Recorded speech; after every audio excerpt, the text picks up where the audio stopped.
From Beaconsfield, this is Paul Murray Live, Our Town. Welcome to a special edition of Paul Murray Live. We are coming to you from Tasmania, Beaconsfield specifically. And if this background looks famous, well, it is world famous. You all remember that 16 years ago, two Aussie blokes ended up under the ground for 2 whole weeks. How you going? G'day, Welcome Brent. to Beaconsfield, Paul. Thank you for having us. Thank you, mate. you on. Appreciate it. Take that, Koshy. He watches my show. Now, we've got lots to get to tonight, including Brent will be here to relive the experience, but also tell us about what it's been like in the 16 years since, as well as lots of celebration of this incredible part of Australia. Please come and see. All of this is a museum now, and you yourself can literally go and check out that particular cage that, as I say, was world famous. Amazingly, 16 years ago, I was a young pup reporter, like everyone else on the other side of this mine, waiting, watching and hoping for the result that eventually we got. A great story of human endurance, ingenuity, and of course a community worth celebrating as well. But first, let's talk about what we need to know about the news today. Now, as always, cost of living is our focus because 88% of Australians are worried about it. And here in Tasmania, inflation is at a 25-year high.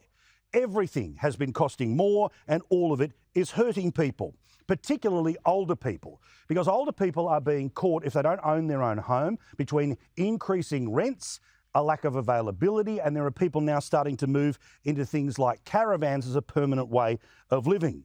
Meantime, supermarkets are turning around and telling us that inflation has gone up on everything. The cost of living is confirmed. Almost everything in every aisle, from toilet paper all the way through to bread, well, all of it has been going up. In fact, the CEO of Woolworths confirmed that as well today. Inflation has touched every part of our economy. So quite an unusual situation that there's been inflation really across the store. Normally one category offsets another.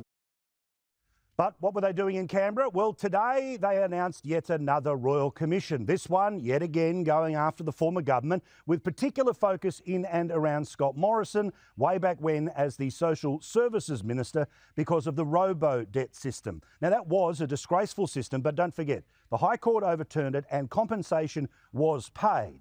But this is the first of many revenge plays coming from the new PM. Is this just another expensive way to trash the former government? I tell you what's expensive, the more than $1 billion that this process has cost a federal government, that cost that money because of the way that this was handled. Meantime, the unions will get more powerful under this government. That's expected because it's a Labor government. But they're expecting to be even more powerful than they were after the last government of Rudd Gillard Rudd, and even going way back to the 80s, maybe even further back. You see, the ACTU wants a situation where, in order to get a pay rise for everyone working in one industry, if one company puts up their pay, then all companies in that sector should put up their costs, or should put up their pay. But of course, that's a cost to business. Why is this an issue? Not because we want to fight against people getting a pay rise, but when you increase the cost to business, you have to get ready for the cost of inflation. Because when cost of business goes up, prices go up. When prices go up, inflation goes up. When inflation goes up, interest rates go up. Cue Peter Dutton saying, this isn't even Rudd Gillard Rudd, it's not even Bob Hawke, it's the bad old days of the 70s. She wants frankly, a return to an industrial relations system that would cripple families and small businesses in this country. The economy-wide strikes that she advocates for, the increased taxation on small businesses, the inability for small business to have a final say about employees in their own business. I mean, this is an agenda of the Labor Party from the 1970s. Now, this time next week, we get the Jobs Summit, but of course, already Australia is at full employment, lowest unemployment that we've had in the best part of 50 years. It's really essentially a wages summit, which is why the union is making the suggestions that they are.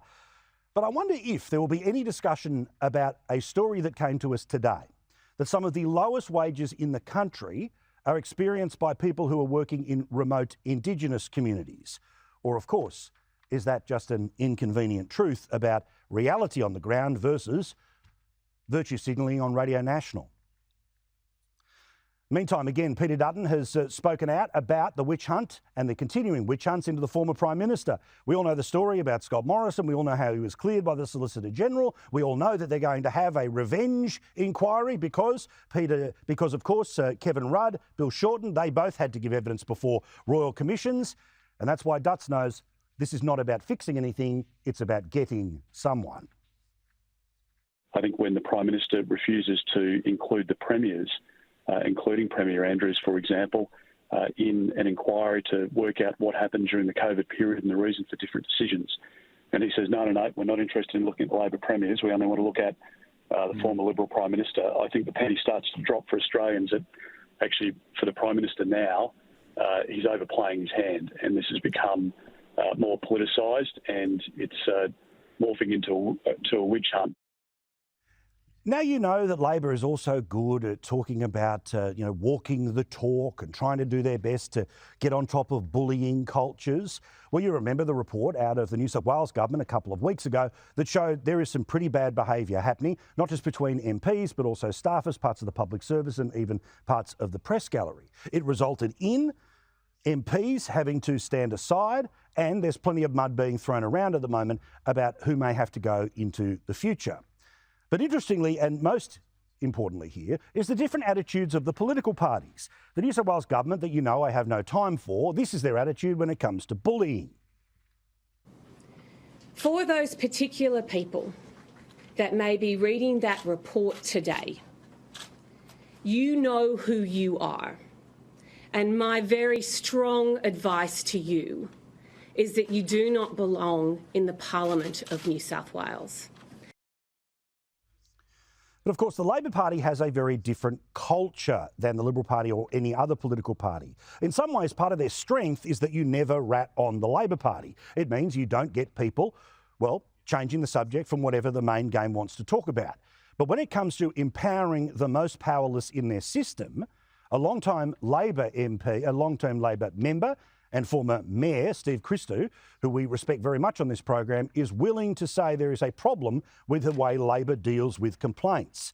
Talking to the Telegraph today, he said that staff in state and federal politics have no recourse to complain about a boss who is the sole authority about what happens in the office. He says directly, staff are absolutely powerless if they're working for an unreasonable or abusive MP. If you go out and complain and become a whistleblower, you are often barred from other MPs' offices because they regard you as a troublemaker or someone that can't keep off secrets. It reminds us at a time when they were talking about the culture in Canberra, where remember the narrative was all about the Liberal Party has a problem with women, that you may remember there were 50 different Labor Party staffers who came out to say bad things about bad behaviour of MPs and other staffers. Not a single person was held accountable. A few other things worth mentioning before we celebrate this beautiful part of Australia here in our town. Thank you so much for watching. Tomorrow, the Bush Summit will be held by the Daily Telegraph. Details will be, of course, in their newspaper and online all day. Laura Jays, our mate, will be taking part as a moderator of many of those panels. And what about this? There has been a huge drop in the number of young people in regional New South Wales that are taking up places in TAFE. Now, we are currently going through a skill shortage in Australia. Can I tell you why we are having that? Yes, lots of people left the country when it came to COVID. But also, we have for 30 years told people you mustn't just leave at year 10, you've got to finish at year 12, you've got to go to university. And of course, that means that you don't have people who have the skill to work in trades. Also worth mentioning here tonight, the Solomon Islands. Well, their government, which is trying to change the constitution to stay in power, is now saying that they will kick out foreign reporters who are not respectful enough, i.e. people who are willing to blow the whistle on how crook that mob can be. By the way, this is the same government that Albo is giving $17 million to so they can help host the Pacific Games.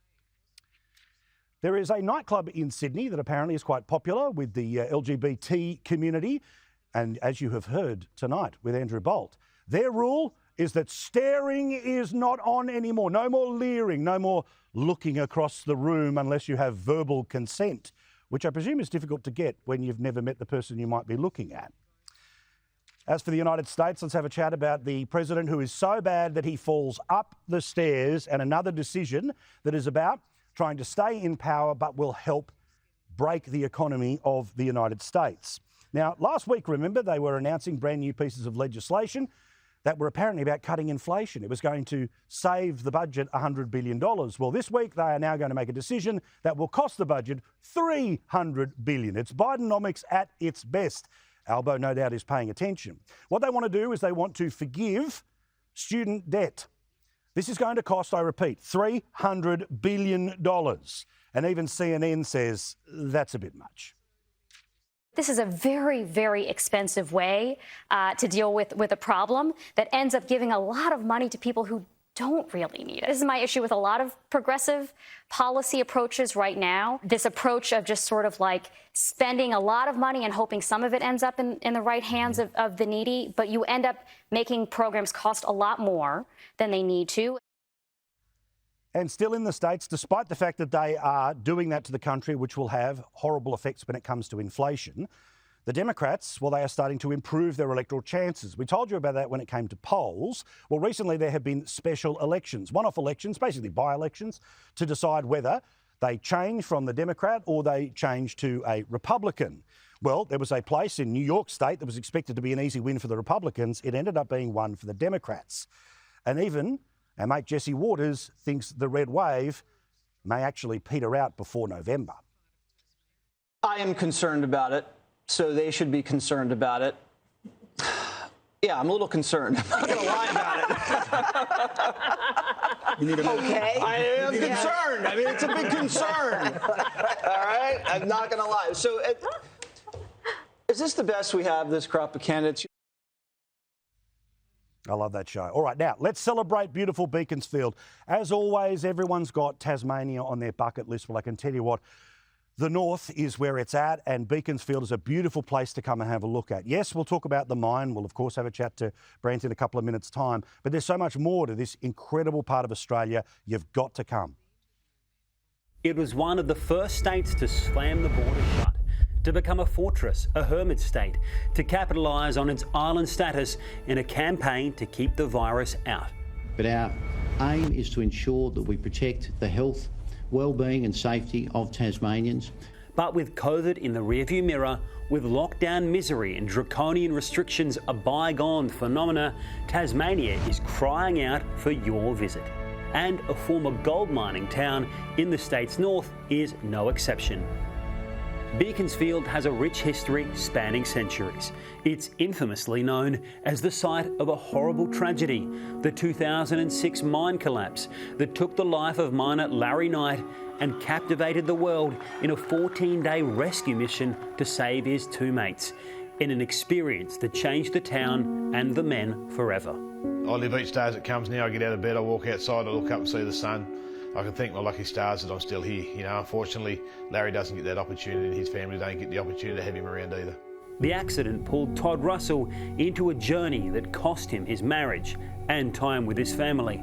16 years on, he is now trying to make amends with his children. I've got some really exciting times ahead. My daughter's about to give me my first grandchild. What I didn't give to them, I'm trying to give to them now, but I'll also pass it on to my grandkids as well.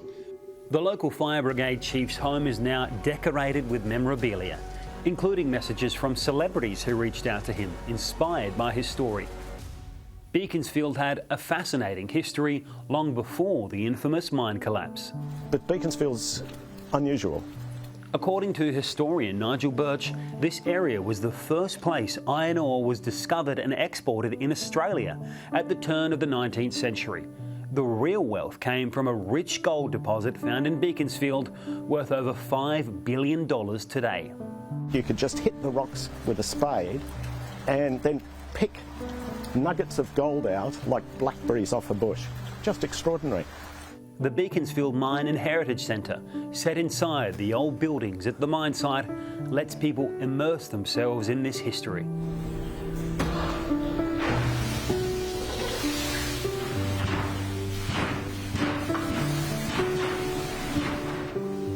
Damien, this museum is absolutely chock full of little pieces of history. What can we find in there? Absolutely, Joel. So we've got 10,000 artefacts right across the footprint here, way back to 1870. Wow.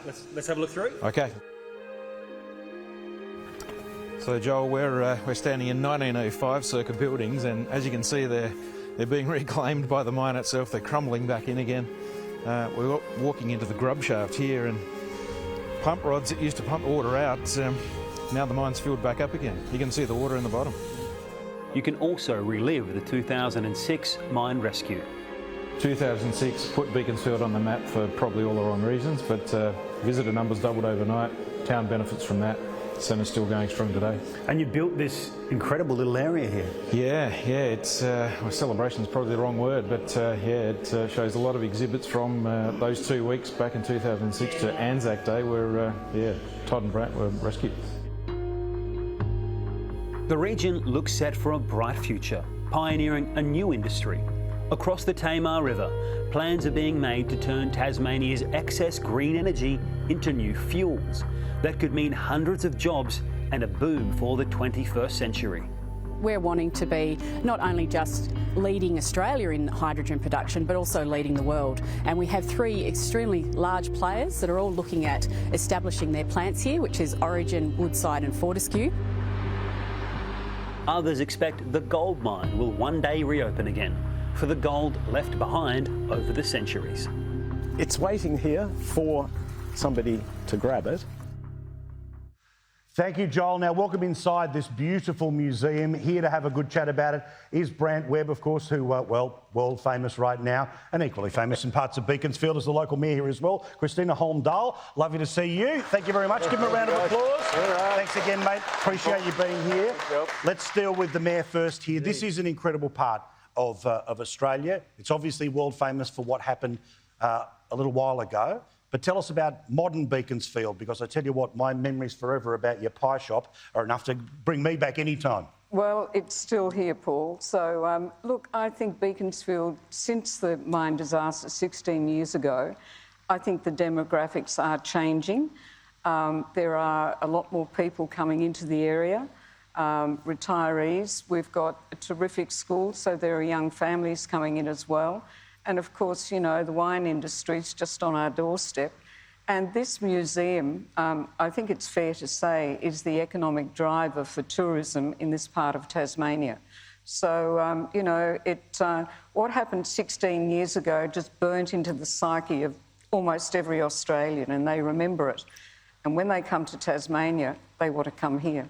Perhaps 2 more than most. And Brant, when you think back about that time, when you let your mind wander, is there a sight, a smell, a feeling? What do you remember when you instantly think of that?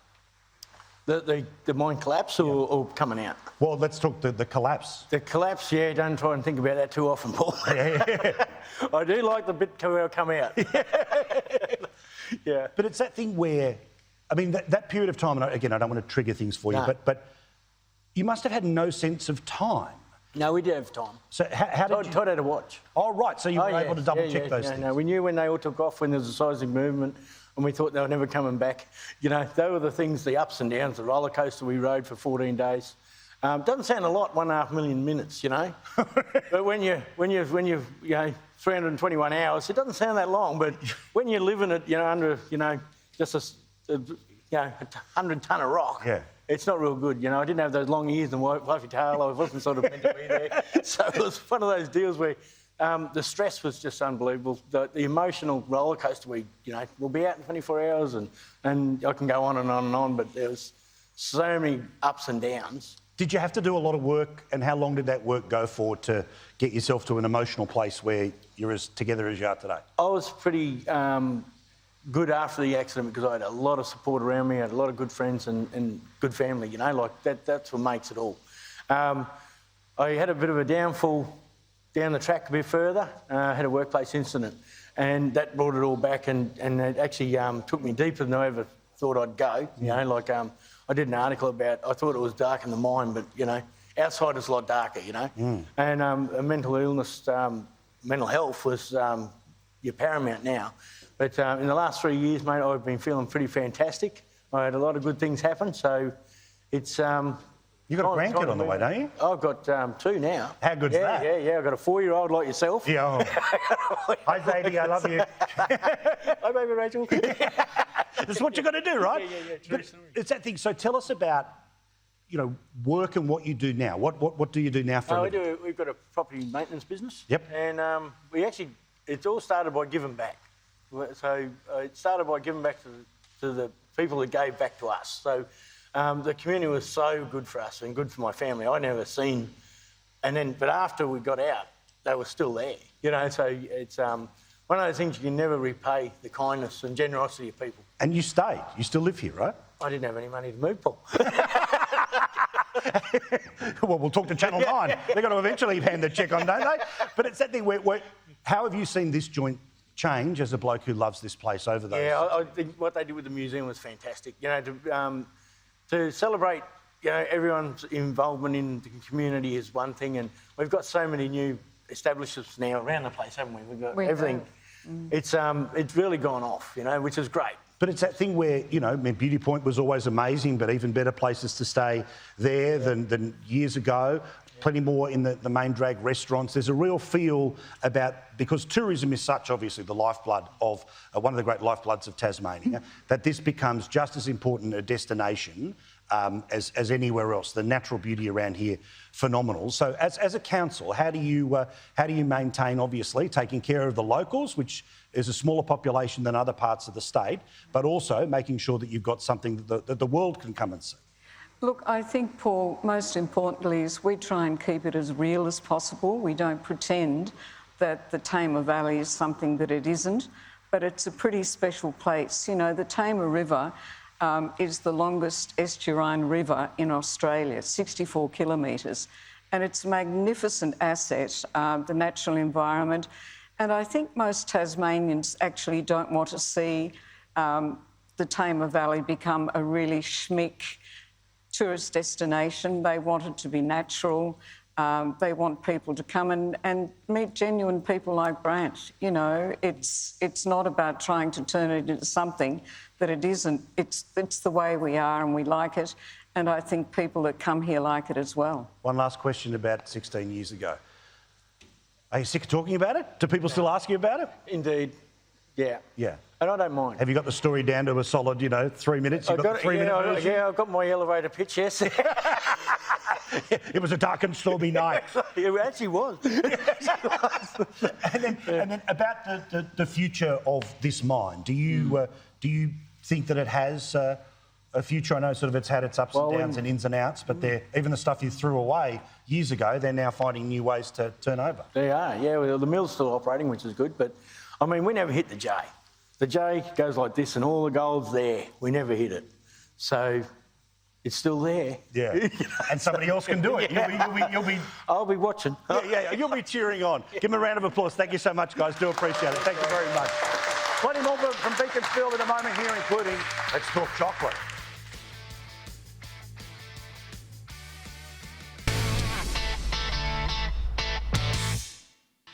Thanks to Harvey Norman, we are here in Beaconsfield doing a special edition of Paul Murray Live in Tasmania. Well, you never forget, but it's good to remember how amazing this part of Australia is. And for those of us that are of the huskier size, we're well and truly across the product of Cadbury. Doesn't matter what the flavour is, particularly anything with peppermint in it, is, all 5 food groups to me. But Joel Philp went to the factory and learned how to make a bar of the good stuff. It's now exactly 100 years ago that Cadbury factory in Claremont, southern Tasmania, began producing chocolate, weaving the business into the lives of generations of Australians. The laws and principles of physics never change, nor do the goodness, taste and quality of Cadbury Dairy Milk Chocolate. Wouldn't it be nice if the world was Cadbury?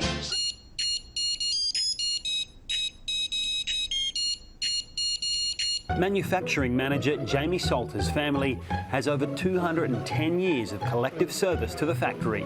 He remembers what childhood was like growing up alongside the chocolate plant. Back then when my father was here, Cadbury's used to have the schools, the golf club, the bowls club. It was all community, like a little village. Jamie's father started working there in 1937. Soon after, Cadbury would begin supplying chocolate to troops during the Second World War. I was brought up on Cadbury chocolate. I've never had any other brand. Before the modern era of machines and automation, much was done by hand. So Jamie, talk us through the delicate art of making a bar of chocolate. Yeah, so today I'll be taking you through a bit of tradition here of how we used to make chocolate way back when the place was first built. We start by mixing our chocolate. So back in the day, we used to have big open temperers where we'd mix the chocolate to get the chocolate tempered and mixed. It smells amazing here, the whole place. Oh, chocolate's great. It's a great smell. That's why you work here. Yeah, and so you started your career here on the factory floor as a young man. Yeah, I started my career here 36 years ago. We each make a bar. A chocolate artisan can complete 1 bar mould a minute. The factory machines can fill 44 trays every minute. You can make up to like 100 tonne of chocolate a day. 100 tonne? In a 24-hour period.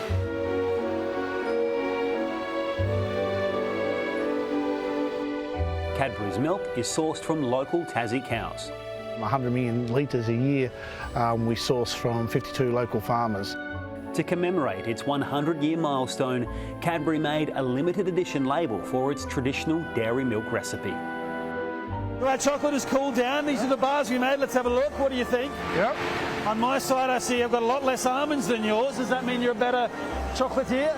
Yeah, the good thing about a chocolatier is get a lot of recipe in there and a lot of almonds in the chocolate. That's the aim? That's the aim. Next comes the wrapping machine. Let's grab our chocolate. You grab yours. I'll grab mine. Now we've got our block nice and wrapped. Yeah. Got a take code.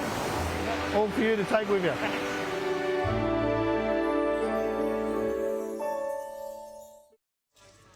And thank you to Joel. This is the actual bit of chocolate that they made, a wonderful bit of old gold. I look forward to sampling the product and giving it 10 out of 10 a little bit later tonight, cigar and all. Now, let's talk to 3 people who know, represent and get this place moving. Brigitte Archer is, of course, the local MP. First person in 30 years to win back-to-back in her seat. Congratulations at the last election. Well done. We've got Julie Hurst here, who's from Cabbage Tree Winery, and Brett Victory, who's with Miners Gold Brewery. All right, put the notes down and have a chat. Politically, we know that it's a tough thing to go to Canberra, but I've got to say, I love that you've made a mark. I love that, remember, I think one of the first national media that you did post-election, we had a chat in Canberra.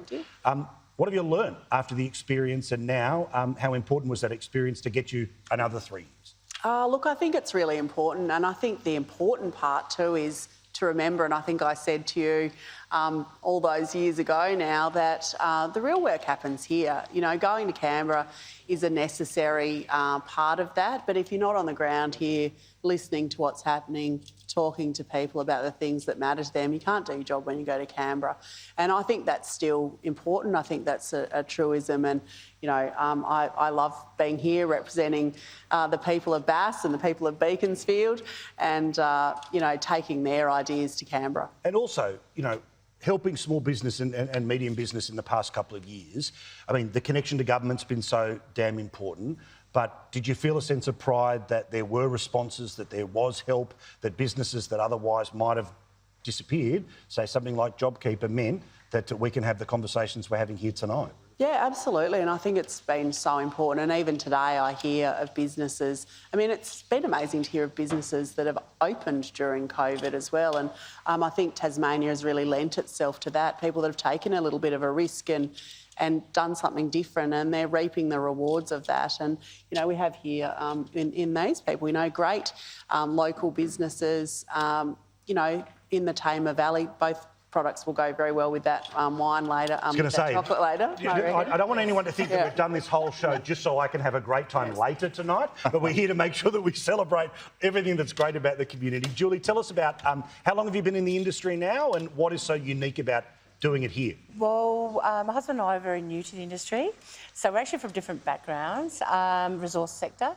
So when we decided we wanted to get out of what we do for a job, we thought, okay, we looked at blueberries and all sorts of stuff, but the end product of wine has just won us over. So what we decided to do, as you can imagine... So, you reverse engineered. Yeah, absolutely. We love this. How do we do this for real? This is what we want. How do we make it work? So look, we were living in Darwin actually at the time when we decided to make the move down, and we always came back to this area. So we'd fly down from Darwin and we used to use Beauty Point as our base. So we'd go and have a look at different properties once we did decide what we wanted to do. And it was quite funny that this is where we ended up. So I think it was just meant to be. But it's a beautiful area. Local people, fantastic. And when you're saying with COVID, we just had so much support.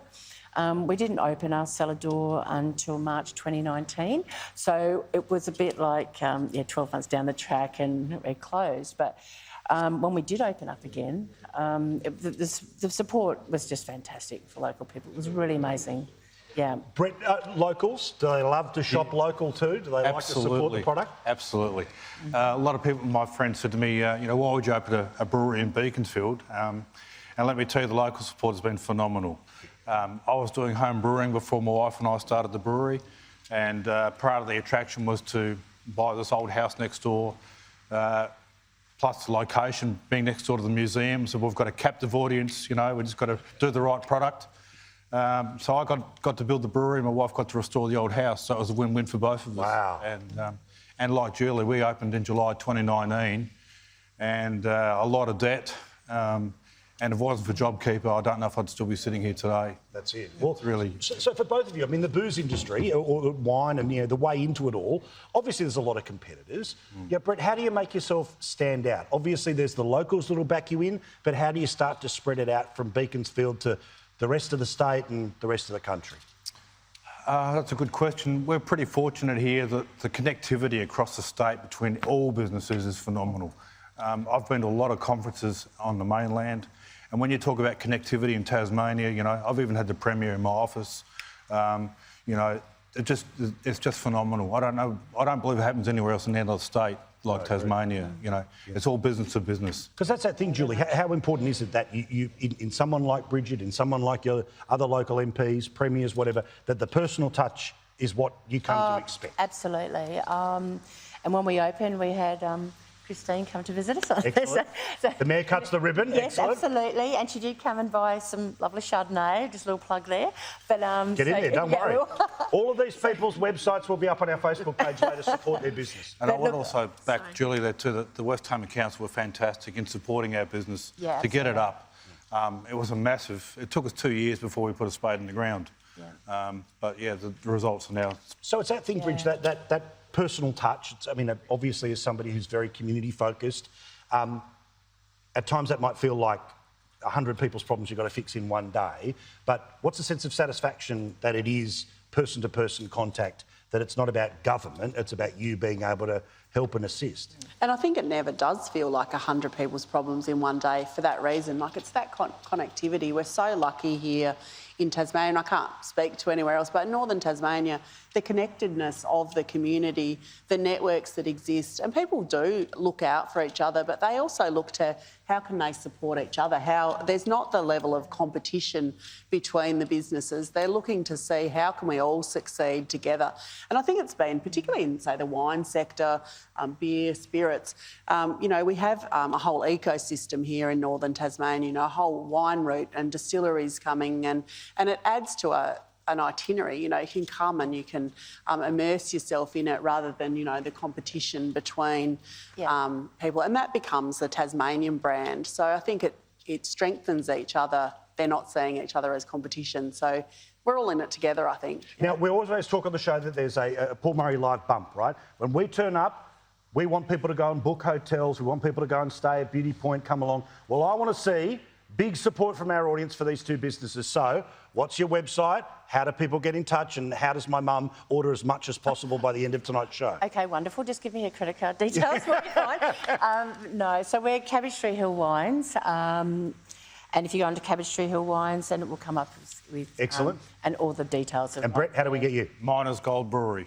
Just Google that, and we're also on Facebook. Good stuff. Yes, Instagram. Here's what our cans look like. There you go. That's what the cans look like. Support the product. Thank you very much, guys. Round of applause. Really do appreciate it. Thank you. Thank you, Julie. Thank you very much. All right, quick break. Back with more tourism. And you think that you have seen this area? No. You'll see plenty more straight after the break. This is a show brought to you by the very good people of Harvey Norman. It's Paul Murray Live, Our Town from Beaconsfield on Sky News.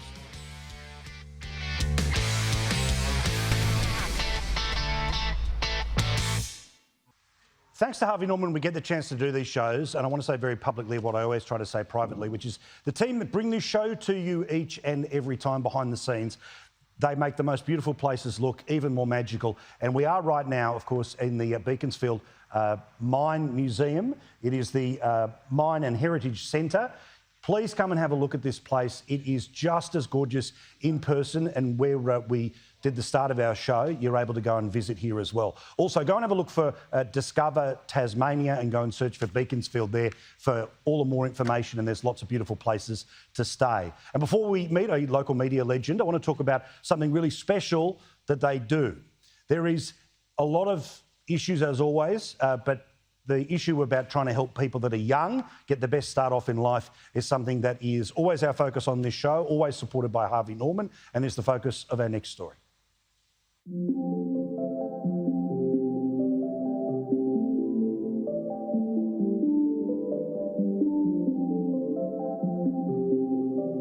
Our mates at Harvey Norman are involved in so many local communities all through Tasmania. They help out initiatives like the Rob Faze Foundation. So what are they looking to get? Oh, we'll probably do the Bonner. Yeah. The Rob Faze Foundation is filling a need here in Launceston and in Tasmania, looking after disadvantaged youth, whether it's people who have been through a difficult time, perhaps been forced out of home, maybe they're having difficult circumstances. Rob Faze is stepping in and helping those people get back on their feet and become productive, constructive members of the community.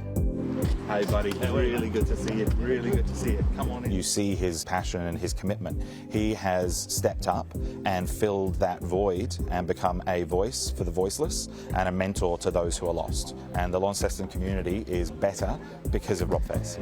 Yeah. And then after that, you see, the foundation supports some great causes, helping the most vulnerable members of the Tasmanian community, helping them get back on their feet and giving them the independence that they need through mentorships and employment programs.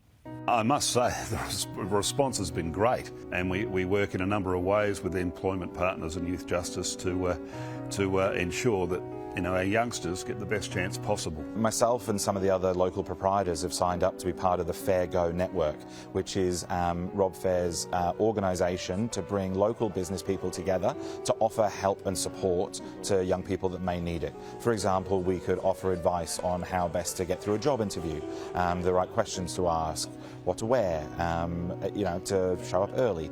Perhaps we can offer any of our experience as reference for these young people trying to get into the workforce, trying to get established. It's fantastic to be able to share our experience in the hope that it might help somebody else get on their feet. It's really wonderful work that Rob and the foundation do, and really rewarding to be a part of it and to help to support it. Thank you very much.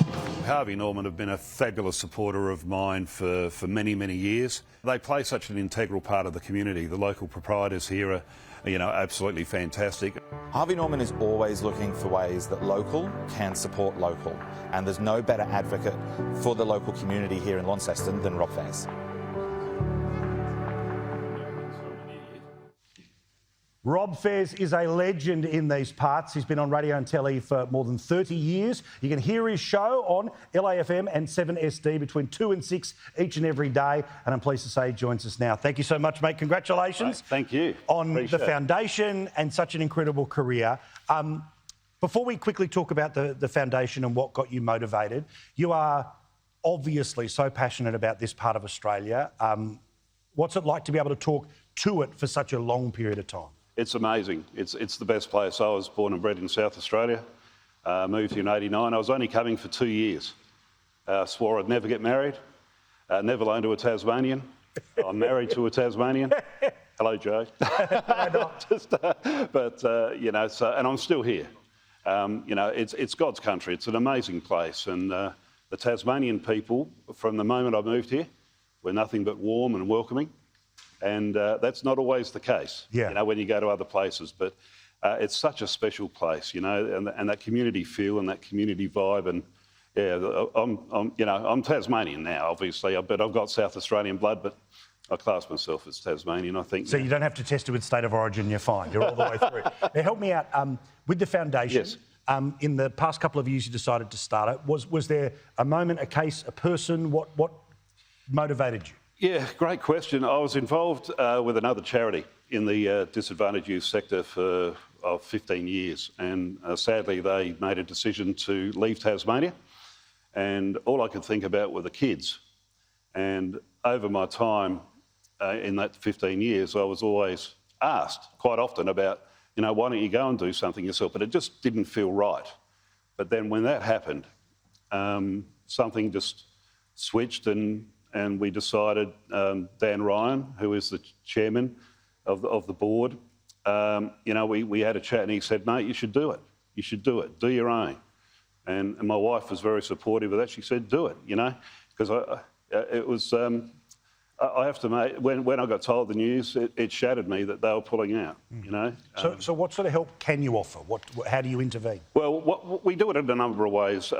Provision of support. And again, being here in Tasmania, we are in the perfect place to do that because Tasmanians rally behind their own like nothing else. And I think I couldn't do it anywhere else. You know, there's just not that sense of, hey, let's do something, let's help these kids. And, you know, it's not an easy sector. So provision of support. We also fundraise, obviously, that's a massive part of it. And, you know, we're not government funded, we're totally independent. The board's all volunteers, none of us get wages or anything because that's why I wanted my foundation set up, because I want all the money possible to go to the kids and the programs and look after them. And every single dollar here stays here and helps our kids. It doesn't go anywhere else. And as I say, all of these details will be up on our Facebook page after the show. But Harvey Norman are big supporters of what you do, are big fans of what you do. Absolutely. Tell us about your relationship with them. Well, obviously through the media career and stuff, especially the last 10 years, we've had a fantastic relationship. It's people joke, they call it my second home, and they're right. Because I'm there quite a lot, broadcasting and all that. So, but again, it's all about connections and connectivity, and I think, and that's how everything starts. You know, every single person knows people. They have skills, they have work skills, they have life skills. So when we can tap into that, and all that resources coming in, I mean, how can we not make it a better place for our kids that need help, need support? Yeah, well, on the behalf of Katie, Jerry and the entire team at Harvey Norman, they're going to give you tonight 10 $500 Harvey Norman gift cards to be then passed on to the families, the people that you think that need it. So a little more practical support. So good on you, mate. Oh, that's fantastic. Thank you so much. And big thanks to Harvey Norman because, yeah, they're incredible. Good man. Whenever I fundraise, they're there always. They're always there. All right, Rob, thank you very much. No, thank you. Give him another round of applause. He's a really special guy, a legend on these parts. Mutual friend of ours is Brian Carlton. God love you, Spoonie. Thank you so much. Do appreciate it. All right, now there you go, online right now at robfairsfoundation.com.au, and also the Zephyr Education Group, the people that we spoke to, they in other states, in fact in Bundaberg, they're coming to Tassie to help out as well. So please help all of them. Again, all the details will be up on our website very, very shortly. Now, Rowan Dean's up in a couple of minutes' time, and he is going to be, of course, busting through the garbage of the world. According to Rowan Dean's going to be a fun one tonight. Angus Taylor, the Shadow Treasurer, will be joining him a little bit later. But more from Tassie before we're done here on Paul Murray Live. Thanks for watching. Welcome back here to Beaconsfield. Now, I know there's a lot of conversation about this in other parts of the world and certainly other parts of the country, but I'm about to scientifically prove to you that blokes can have babies. Joel Philp explains. Tasmania is known for nature and wildlife that's different from the mainland. Getting up close to unique animals is one of the top tourist activities here in northeastern Tassie. Seahorse World at Beauty Point claims to have been the first commercial seahorse farm in the world and one of only a few running today. It opened up to tourists because so many people were curious. Visitors can see the mating dance of the potbelly seahorse, where the male puffs out his belly pouch to attract potential partners with an impressive claim to fame. The reason that the male has a pouch is the male carries the babies and gives birth. Only animal on the planet we know of where this happens, which is pretty cool. Owner Craig Hawkins has managed to successfully breed some of the rarest fish on Earth and release them back into the wild. Yeah, so the spotted handfish, well, it's a guesstimate, I guess, but about 1,000 individuals left. So it's one of the rarest fish known to man. The red handfish has even far less, maybe 100 in the wild or so, are some of the estimates. And we have released some of those back to the wild that we've raised from juveniles as well. Just across the wharf is Platypus House, where two very special Australian animals, platypuses and echidnas, venture close to humans. They're the monotropes, egg-laying mammals, only two on the planet, platypus and echidna. And we're so lucky in Australia, we've got them both. Owner Peter Gibson fell in love with Platypus House back in 2015 when he decided to buy it. Just like other tourism operators in the region, the business had a tough ride during the pandemic. Oh, hell and back. Yes, COVID really smashed a big hole, honestly. But now it's crawling back to life, with people keen to experience the wonders of some of Australia's timid and reclusive species. Even when you do see them in the wild, you never quite understand what they're up to or how they're going about things. But when you come here, you will. You'll live in their world. At nearby Rowella, New Zealander Tony Cox also fell in love with the business he decided to buy around the same time. The Lavender House Perfumery, where he crafts natural perfumes by steaming local flowers. Today, he's quickly mixing together a Middle Eastern scent designed for a man. Anybody can do this. It's within everybody's range to do it. Just a little bit of reading, a little bit of understanding and trusting your instinct, particularly trusting your nose to smell it. Perfumes reflect us. That, in a very deep level, is actually coming from your hormonal systems that are guiding you on what works for you and what doesn't work for you. Working with essential oils has shown him what nature is capable of. The benefits of it we found quite immense. We treat a lot of people who come in here looking for everything from pain relief, stress relief, relaxation, insomnia, skin conditions. There you go, Joel. Thank you very Bottle much. of perfume for you, sir. Wow. Enjoy that. Looks amazing. All right, I'll give it a try. Excellent. Here we go. How's that? Smells really fresh. Not too heavy. Yeah, very Nice. fresh, right? Very good. Smells natural. It is natural. Just like the region. Well done, Joel. You can use that scent whenever you wish. All right, now, before we are finished, look at this, a chance to win Brant's meat. Here's your opportunity, everyone. Now, by the way, it is, of course, male seahorses that can end up having babies. So here we go, as we find now the winner of tonight's meat tray, and thank you to everyone who put this together for us at Beaconsfield Meats. It is not... You're excited by that? You like that? Yeah. I love to give things away. Yeah, well done, sir. All right, well, let's do so. To a purple ticket, C number 42. Who's there? C42. Hey! You win again. Well done. Thanks, mate. Thank you. Unbelievable. Go hand off the meat. Thank you, Brent. Do appreciate it. All right, that's our show for tonight. Thank you very much for watching and for supporting us here yet again when it comes to our town. We'd love to come to your part of Australia. Always get in touch with us. Feel free to do so at paul@skynews.com.au. As always, we thank everyone who puts this thing together. My wonderful producer, Madison, who meets so many people, great reporters like Joel, and our support from the newsroom. And above all, thank you so much to Harvey Norman, who make this possible and make this happen.